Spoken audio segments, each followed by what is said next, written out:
თქვენ უსმენთ სათემო რადიოს. ეს არის სივრცე, სადაც ვსაუბრობთ კულტურაზე, ხელოვნებაზე, სოციალურ და ჯანდაცვის გამოწვევებზე, ქალთა საკითხებზე, ეკონომიკასა და პოლიტიკაზე, ახალგაზრდულ ინიციატივებსა და სპორტზე. აქ ისმის დევნილთა ხმა და მათი ისტორიები. ჩვენ ვსჯელობთ თქვენს ყოველდღიურობაზე, გიზიარებთ სიახლეებსა და პრობლემებს, ეძებთ გზებს უკეთესი მომავლისთვის. სათემო რადიო, ხმა, რომელიც თქვენ გეკუთვნით.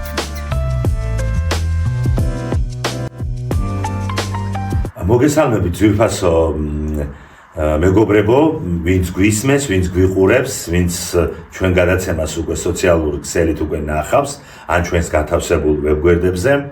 დიახ, ეს არის ჩვენი სათემო რადიოს კიდევ ერთი გადაცემა და გეუბნებოდით, რომ ამ გადაცემათა ციკლში გვყავს წარმატებული ადამიანები, კულტურის მუშაკები, განათლების მუშაკები, ადამიანები, ვისი გამოცდილებაც უნდა იყოს სამაგალითო, ვისი გამოცდილებაც უნდა იყოს გაზიარებული ყველა თაობისადმი, ნებისმიერი თაობისადმი და ვინც არა მარტო ხონში და კონკრეტულ თემის პირობებში, მთელ ქვეყანაში დაამახსოვრა სახელი და ასეთი სტუმარი მყავს, რა თქმა უნდა, იმიტომ რომ იშვიათად ადამიანი, რომელიც გასცდეს თავის სოფელს, თავის მუნიციპალიტეტს, რაიონს და ქვეყნის ფარგლებსაც კი, აი სწორედ ასეთი სტუმარი მყავს, არაჩვეულებრივი მსახიობი, არაჩვეულებრივი სიტყვის ოსტატი, კარგი მოქართულე და კარგი ადამიანი და სამოქალაქო აქტივისტი და აქტიური პიროვნება ქალბატონი გულიადა სანუძე, რომლის იუბილე ცოტა ხნის წინ იზეიმა მთელმა ქვეყანამ. ხონში თეატრის დიდ სცენაზე არაჩვეულებრივი იყო ეს ყველაფერი და ამაზეც ვისაუბრებთ ამ გადაცემაში. მე მინდა პირველ რიგში თქვენ ხედავთ უკვე წარმოგიდგენთ ქალბატონი გულიადა და ქალბატონი გულიადა მე ძალიან ბედნიერი ვარ რომ მაქვს პატივი თქვენთან ჩავწერო ინტერვიუ, იმიტომ რომ ძალიან ბევრი მაყურებლის, ძალიან ბევრი ჟურნალისტის, ძალიან ბევრი ადამიანის სასურველი სტუმარი ხართ, სასურველი რესპონდენტი და სასურველი მსახიობი ხართ და იმ რიგებშიც ვიმყოფები, რა თქმა უნდა მე. ქალბატონი გულიადა, უპირველეს ყოვლისა გილოცავთ იუბილეს, დამსახურებულ იუბილეს და პირველი ჩემი შეკითხვა იქნება ასეთი, როგორ დაიწყო ეს ყველაფერი, როგორ მოხვედით თეატრამდე, მოგვიყევით თქვენი გავლილი გზა ბავშვობიდან დღემდე, თქვენი ოჯახი, ის ოჯახი, როცა ბავშვი ვიყავით, თქვენი დღევანდელი ოჯახი, იმიტომ რომ არანაკლები საქმეს აკეთებენ თქვენი შვილები და თქვენი შთამომავლობაც ასე ვთქვათ, არანაკლები წინაპრების შვილი ხართ, ყველაფერი მოგვიყევით მოკლედ და შემდეგ უკვე თეატრზე ვისაუბრებთ, რა თქმა უნდა, მეტწილად. თქვენ პირადად გაინტერესებთ როგორ გავიზარდე მე თუ საერთოდ ჩემი შვილები და ჩემი რომ გითხრათ რომ სახარბიელო ბავშვობა მქონდა და თუ ასე ვერ ვიტყვი ძალიან პატარა წლინახევრის ვიყავი მამა რომ გარდაიცვალა 30 წლის იყო მამა ჩემი და დედა 27 წლის დაბრუნდა 3 ორბოლით მაგრამ ყველაფერი მოგცა დედამ იმისთვის რომ ჩვენ კარგი მოქალაქეები ყოფილიყავით პირველ რიგში. ეხლა რაც შეეხება თეატრს 15 წლის ვიყავი ფეხი რომ დავდგი ჩვენ სცენაზე. მაშინ ჩვენი რეჟისორი გახლდათ ალექსანდრე ღვინჩია, იპოლიტეს ძმა. რაღაც არაჩვეულებრივი ადამიანი, ეხლა თვალწინ მიდგას. საოცარი ადამიანი იყო ბატონო დათო, რაღაც თავისებური, რაღაც საოცრება რა, არასდროს აიშლება ჩემს მეხსიერებაში. მე კი ვამბობ ყოველთვის და ვიმეორებ, რომ ის დიდ ეკრანზე მოხვედრილიყო, არანაკლები იქნებოდა იპოლიტესზე. ძალიან ნიჭიერი, ხო, ძალიან ნიჭიერი და ძალიან საოცარი ადამიანი. პირველი დიდი სპექტაკლში მივიღე მონაწილეობა 1967 წელს, ეს გახლდათ ირათელის პიესა ქრისტინე, სადაც სოფლელი გოგონას როლს ვთამაშობდი, მაკინეს როლს. ისე ახლაც მახსოვს ის პირველი როლი. ანუ 60-ია, ქალო.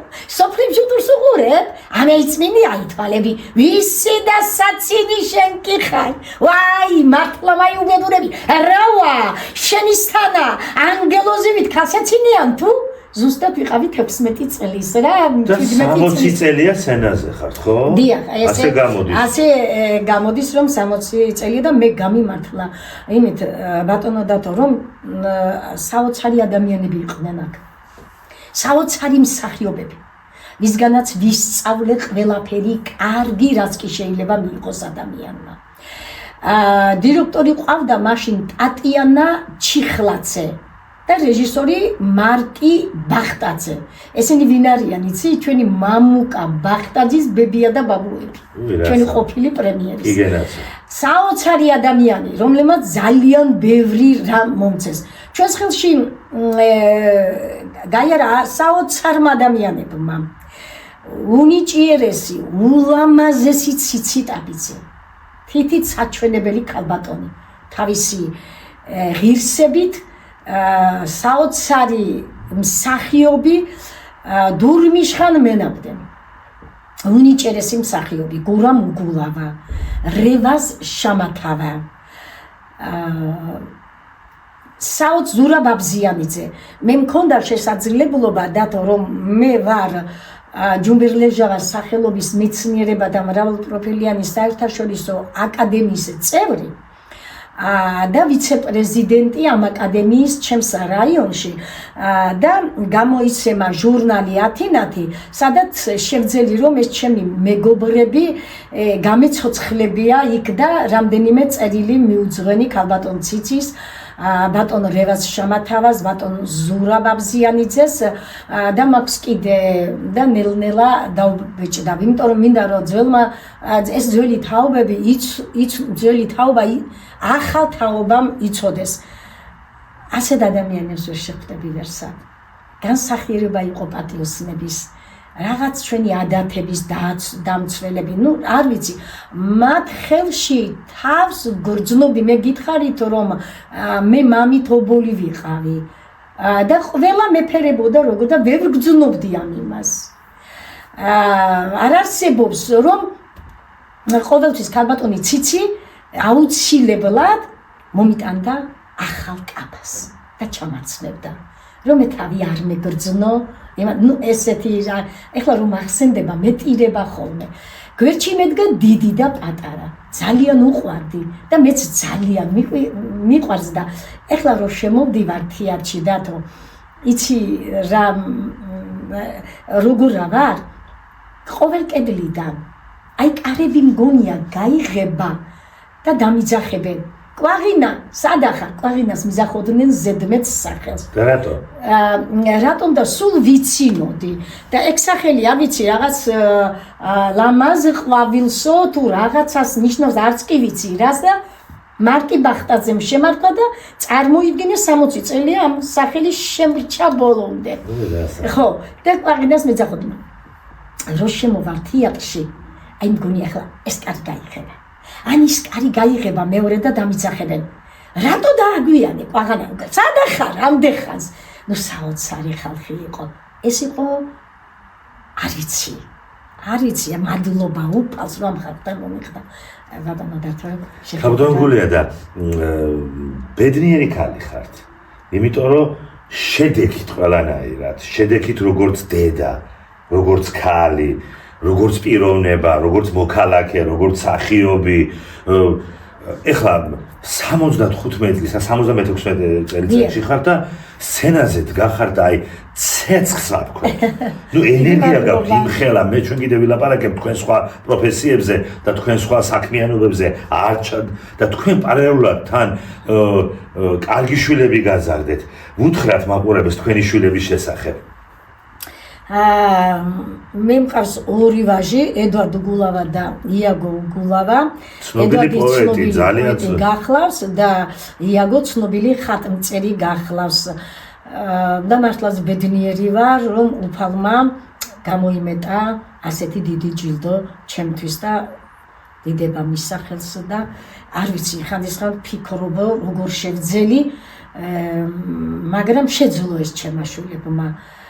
და მადლობელი ვარ ძალიან, არ ვიცი, იმ პერიოდში და 90-იან წლებში ყველას უჭირდა საჭმლის ფული არ იყო და არასულ იმიშიში მქონდა, რამე არ ვინმეს არ ჩაეფრიან რაღაცა, მაგრამ ეს ასე არ მოხდა, ყველაფერი წმინდა პატიოსნად გაიარენ და მოვედით ამ დღეს და დღესაც ვფიქრობ, რომ რა დიდი ჯილდო გამოიმეტა ჩემთვის უფალმა.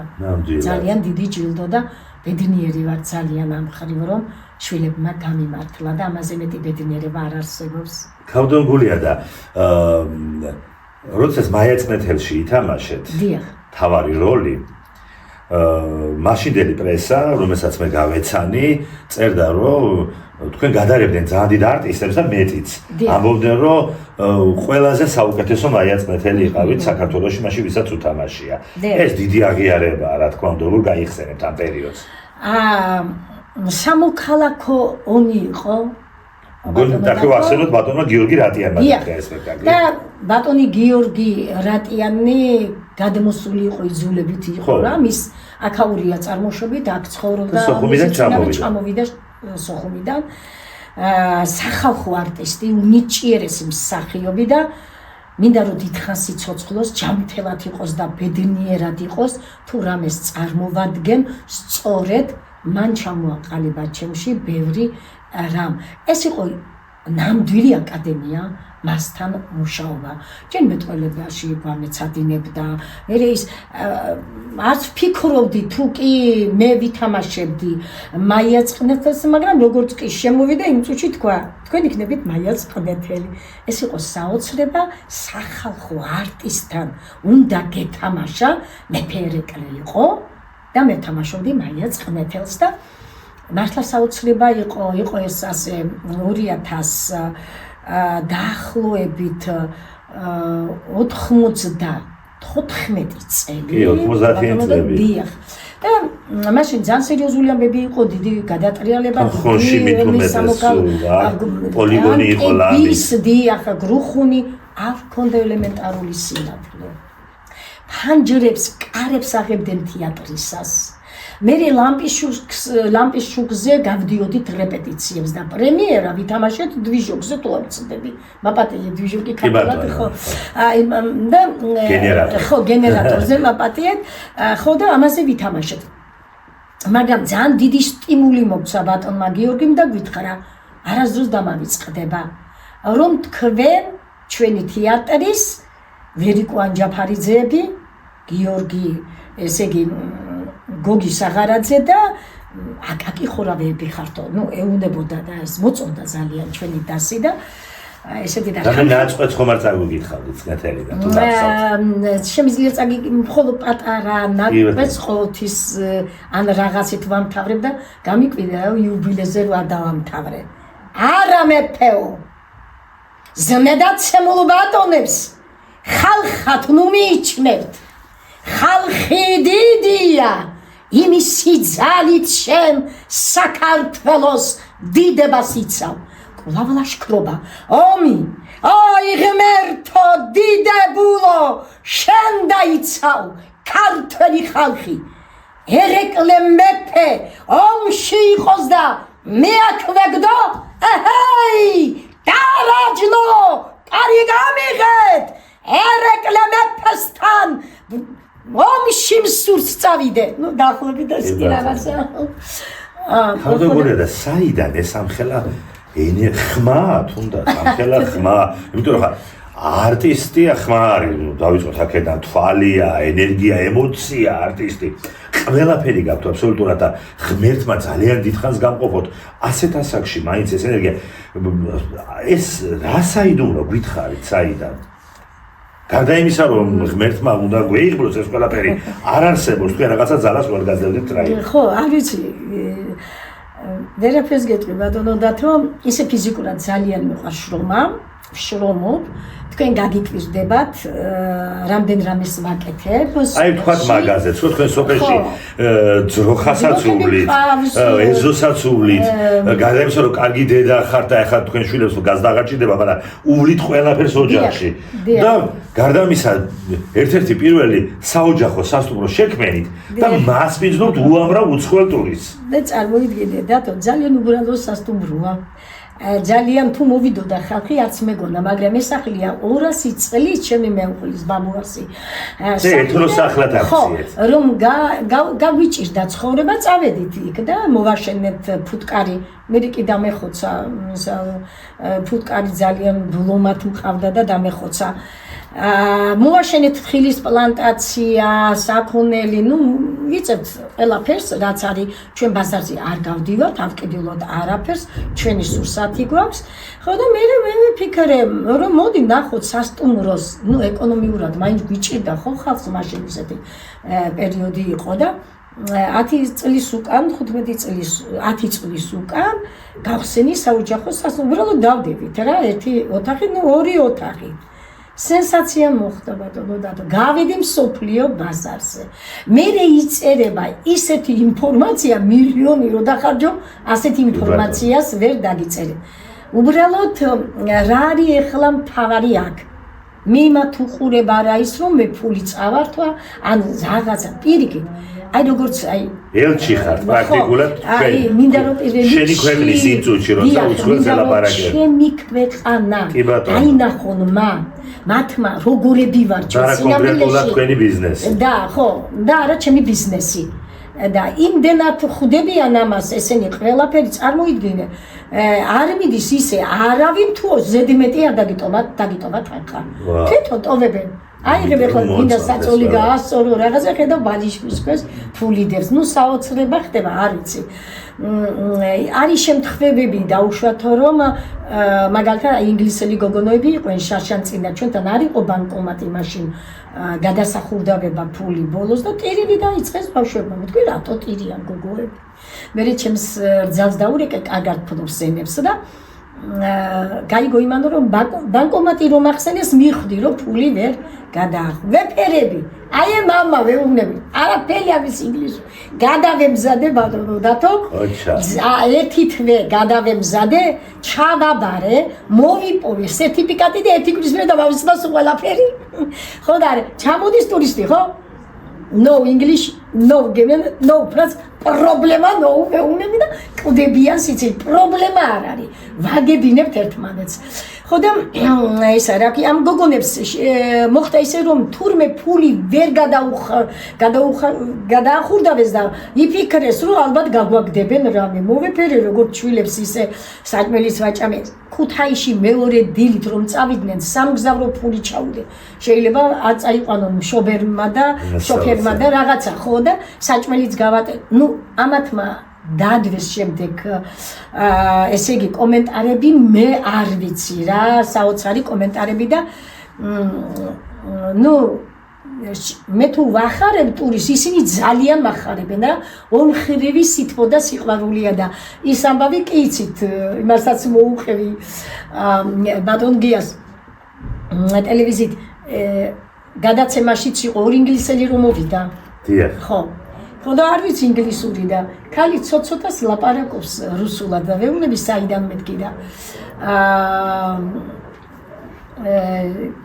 ბრიტანია ვა შექსპირი რომეო ჯულიეტა და ვაჩვენ კედელზე გაკრული მაგ კაპულეტის სურათი და ვეუბნები რომ აი მე ვითამაშე კაპულეტი რუსულად რა თქმა უნდა ანუ თეატრი და ლიტერატურით აგებინებ ხო და ვაგებინებ ამას და Hello, მეხვევა ქალი, კაპულეტის ესე ის მდენად გაუხადა მათ. ესეთი რაღაცები ხდება კურიოზები.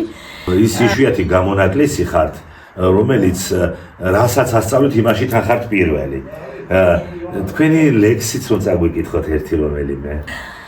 როგორც იქნა შეგიჩვიეს ძიძებმა გიამბობენ ზღაპრებს ტკბილი ქართულით შენ ღიმილით გიყვარს გამოღვიძება ხარ ბავშვი და ცხოვრებასთან არ სტოი ჩემო კარგო ჯერ არ იცნობს სიყალბეს და მტირალი ცისკრის დარად ხმიანობ რა თქმა უნდა გულით უნდა გიყვარდეს ვინც გაგზარდა ჩემო ხუჭუჭთმიანო მაგრამ მერე როცა დიდი იქნები თქმა არ უნდა შეც მიხვდები ღვთისმფერო იავნანას ვერ მღერიან ძიძები იავნანა დედამ უნდა იმღეროს ეს ჩემი შვილის ედვარდის ლექსია და ყოველთვის მიჭიშვილის ლექსის წაკითხვა. ძალიან ისავა უფრო დედაზე კიდე კარგი ლექსია თქვენზე მოწვნილი, რამდენიმე კარგი ლექსი ვიცი. თავდაგულია და ვისაუბროთ უკვე თანამედროვე გეგმებზეც. თქვენ გოჩა კაპანაძე მუშაობს ეხლაც თეატრში, საკმაოდ კარგი რეჟისორი და გოჩა კაპანაძესთან თამაშს ბევრი არტისტი ოცნებობს ნამდვილად და ერთგვარი მუზა ხართ გოჩა კაპანაძის. ეხლა მისი დადგმული სპექტაკლით აზნაურებით, უბრალოდ ვამბობ, აზნაურებით გრან-პრი აიღეთ თქვენ თეატრალურ ფესტივალზე და ეხლა ხარ კი ბატონო, მაგრამ ეს არის თქვენი დამსახურებაც მეტწილად და მთელი თეატრის ბოლო სპექტაკლიც ვნახე მე, საკმაოდ საინტერესო სპექტაკლი, რომელიც ახლა კი ბატონო, რომელიც ხონის ცხოვრებაზეა და მის ყოფაზეა, ძირითადად იქაც არაჩვეულებრივად თამაშობთ. რას გვეტყვით ამ თქვენ გეგმებზე და გოჩა კაპანაძეს? ბატონო დათო, ჩვენ გავიმართლა, ძალიან გავიმართლა. ხანდისხან ვფიქრობ, რომ აი კონკიას რომ უმართლებს ხაპარში რაღაცა, ასე გავიმართლა. ასეთი დიდი ბუმბერაზის რეჟისორის ჩამოსვლა ასეთ პერიფერიად, ეს არის დიდი მოვლენა.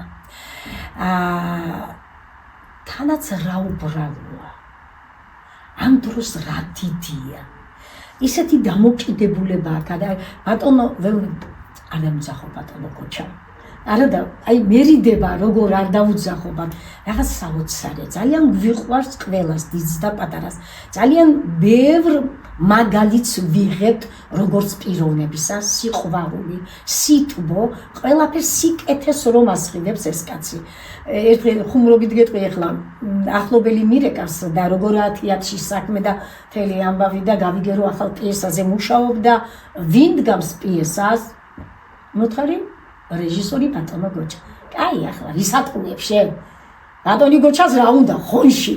მთელი მსოფლიო მორებული არ და ხონში ჩამოვიდო და თქვენ წარმოიდგინეთ ხონში ამეთქი. ნუ ეს ისეთი ზასასიამოვნო პროცესია რომ ასეთი ადამიანი მოდის ხონში. და ნუ ბედნიერად ვხსნით თავს. აი ფიქრობ რომ გამართლა ძალიან ამ სიბერეში. რომ ბატონი გოჩა ჩემი რეჟისორია. თქვენ ავიცი ახლა იმხელა სტიმული ხართ ყველა თაობის, იმიტომ რომ თქვენს ასაკში პრაქტიკულად კიდე აღმასვლა გრძელდება შემოქმედებითი. ანუ ხო შეიძლება რაღაც დაღვინების, ხო შეიძლება ვთქვათ, რომ რაღაცა პერიოდი იწყება, როცა დაუშვათ უკვე იმკი, რაც დათ ესე. თქვენ მომკის ასაკში ჯერ არ ახართ. ნუ მომკის შემოქმედებაში არ ახართ. ხო ასაკში შეიძლება იყოთ, ბოდიში რამდენს ვაპერირებ ამ ასაკზე, მაგრამ სტიმული მინდა მივცეთ ჩვენ მაყურებელს, ვიტო ვამბობ ამ ყველაფერს. ანუ თქვენ კი არის იმკი, ჯერ კიდევ თესავთ. ხო, აი, ძალიან მაგარია ეს ყველაფერი და მოდი გეგმებზეც გითხარით. გეგმები ჩემი ასეთია, რომ ჩვენ ძალიან ხშირად ვატარებთ ლიტერატურულ საღამოებს, ჩამოყვართ ჩვენი დიდი ადამიანები, დიდი პოეტები და მინდა რომ ესენი სულ ოცნებობდი. ერთხელ ჩვენთან ჩამოვიდა, მახსოვს ბავშვი რო ვიყავი, ნოდარ დუმბაძე სად იჯდა, ხელში როგორ ამოძრავებდა ქახალდის აი რაღაცნაირი მოძრავა, შთაგონება ესეთი რაღაცა და მინდა რომ ეს პოეტი იცნობდეს ჩვენი ახალგაზრდობა და მართლაც გადვიმართლა რომ შეხება გვაქვს ამ პოეტებთან ჩამოყვავს როგორც აქ ჩვენს რაიონში, ასევე ჩემს სოფელში გორჩი და დადიანისეულ ტყე პარკში ვატარებთ პოეზიის საღამოს. ეს ზღაპრული რაღაცა. ცნობილ პოეტს, დიდებულ პოეტს თემურ ჩალაბაშვილს არ მინდა რომ ვერ ფიქრობ რომ ის გარდაცვლილია, ის ცოცხალია მუდამ. რამდენჯერმე მოუწყეთ შეხვედრა და ერთხელ მახსოვს როგორ გადმოყარაცრემლები და თქვა ასეთი საღამო არ მახსოვს, ასე მთა რომ დაყურებს საოცრად ამ დადიანის ტყე პარკში ვაკოცონიენთო ბავშვები რომ შემოსეული იყვნენ. ეს მოულოდნელად არ იცოდა რომ პოეზიის საღამოს ვატარებდით, აქ რომ ჩაუტარეთ, შემდეგ საღამო ჩემთან იყვნენ სახლში და სანამ თბილისში წავიდოდნენ, მოდი დადიანის ტყე პარკს დაგათვალიერებინებთ. სხვათა შორის ბატონი ჯუბაც ახტახებელი პოეტი ცნობილი პოეტი, ეხლა ლიტერატურის საქართველოს მთავარი რედაქტორი გახლავს. ხო და რომ შევედით ეხლა დადიანის პარკში, რომ შემოესია, ეგ ბავშვები და უცბად განცვიფრდა რა ხდება ბატონმა თემურმა, გაიშალა ვისვარ ბავშვები და წავიდა პოეზიის საღამო. კაცი ტიროდა. მე ავატირე თემურ ჩალაბაში. თავდაგულედა თვითონ თუ ხვდებით თქვენ სკოლებში გიტყვენ შეხვედრებს, ხვდებით ძალიან მნიშვნელოვანია რომ ხონის სკოლებში რომ ხშირად იყოთ თქვენ და სოფელში მომიწვეს შეხვედრა და აქ უფრო ისე არ გვიწყალობენ მინდა გითხრა რომ ეს ალბათ დიდი ცხოვრების ძალიან დიდი გვირგვინი იყო მამა იაკობიას ვარკეთილის ეკლესიის მარიამ ღვთისმშობლის ყოვლადწმიდის დეკანოზი, საოცარი ადამიანი, აღმშენებელი რაღაც საოცარი. 2018 წელს მომიწყო სამების საკათედრო ტაძარში შეხვედრა ოჯახის სიწმინდეს დღესთან დაკავშირებით. ეს არასდროს დამავიწყდება. ეს არასდროს დამავიწყდება, ამდენი ანაფორიანი ხალხი, საოცარი თქვენი იუბილე იყო მართლა საოცრება. ან რა გაკეთებული იყო, ან რა ხალხი მონაწილეობდა, ან რა თქვენ რეები ქენით იმ იუბილეზე. აი როგორ ბატონი გოჩას დამსახურება. კი ბატონო. ქავდონგულია და ჩვენი გადაცემა დასასრულს უახლოვდება, მივახლოვდა პრაქტიკულად. ძალიან ძნელია თქვენთან ახლა დაწერილი კითხვებით მოხვიდე და არა მოვარდე ყველაფრიდან, იმიტომ რომ მინდოდა კიდე ბევრ რამეზე გვესაუბრა, ცხოვრებისეულ რაღაცებზე გვესაუბრა, მაგრამ იმდენ რამეს აკეთებთ. გაგიკეთებიათ კი არა, ახლაც რო აკეთებთ იმდენ რამეს, ეს იმდენად ამოუწურავია, პრაქტიკულად ერთ გადაცემაში ამის თავმოყრა რთულია, მაგრამ მე ვიმედოვნებ, ჩვენი ხონის სათემო განათლების ცენტრის რადიო დღის სინათლეს ყოველთვის იხილავს, პროექტის ფაქტების გარეშე იქნება მდგრადობა ამ პროექტს და ჩვენ ძალიან ხშირად დავგვჭირდებით და ხშირად იქნებით ჩვენი სტუმარი. დიდი მადლობა, მიხარია რომ რადიო იქნება, მინდა გითხრა რომ მე 15 წელი მუშაობდი რადიო დიქტორად, ჩვენი ადგილობრივი იმაში და ძალიან სიამოვნებდა ეგ პროცესი და ეს სიამოვნებს ეს ახალი. ეს რადიო იქნება რომელიც ნახვად შეგვეძლება. რა ბედნიერება არის და დიდი ბედნიერება თქვენთან ურთიერთობა ბატონო და უღრმესი მადლობა რომ დაინტერესდით, მოვდით, მოგვეფერეთ, ჩვენ ასაკში რო ვართ, სიტყვა ჭირდება გითხრა შვილო, ეს ჩვენ ჭირდებით ნამდვილად. ისე სიამოვნოს ხოლმე, აი ესეთი რაღაცები მე გვიხანგრძლივებს. დიდხანს უნდა იყოს და ნუ არ ვიცი დიდი მადლობა თქვენ. მე კი ჩვენს მსმენელებს, ჩვენ მაყურებელს შევახსენებთ, ჩვენი გადაცემის სტუმარი იყო ქალბატონი გულია და სანოძე.